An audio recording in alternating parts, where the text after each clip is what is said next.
வணக்கம். G3 செய்திகளோடு இணைந்திருப்பது நிதியா முத்துக்குமார். விழுப்புரம் நகரில் பிரசித்தி பெற்ற ஸ்ரீ ஜெய ஜெய ஆஞ்சநேயர் சுவாமிக்கு பாலாபிஷேக நிகழ்ச்சி விமர்சையாக நடைபெற்றது. இனி விரிவான செய்திகள். தமிழ் வருடப்பிறப்பன்று 5000 லிட்டர் பாலாபிஷேகம் நடத்தப்படுவது வழக்கம்.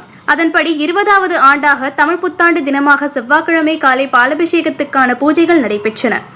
90 அடி உயர ஆஞ்சநேய சுவாமிக்கு அரசமங்கலம் வெங்கடேஷ் பாபு சுவாமிகள் சிறப்பு பூஜைகள் செய்து பாலாபிஷேகத்தை தொடங்கி வைத்தார்.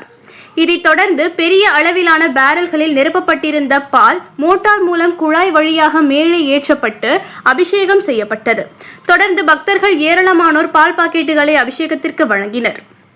5000 லிட்டர் பாலை கொண்டு அபிஷேகம் செய்யப்பட்டது. இதில் ஏராளமான பக்தர்கள் பங்கேற்று ஆஞ்சநேயரை வழிபட்டனர். இதனைத் தொடர்ந்து பக்தர்களுக்கு அன்னதானமும் வழங்கப்பட்டது. பாலாபிஷேக நிகழ்வில் ஆஞ்சநேய சுவாமி சிலையை நிறுவிய டி. தனுசு மற்றும் டி. ராஜாமணி, ஜெயராமன், எல்.எம். பத்மநாபன், டி. பாலமணிகண்டன் உள்ளிட்டோர் பங்கேற்றனர்.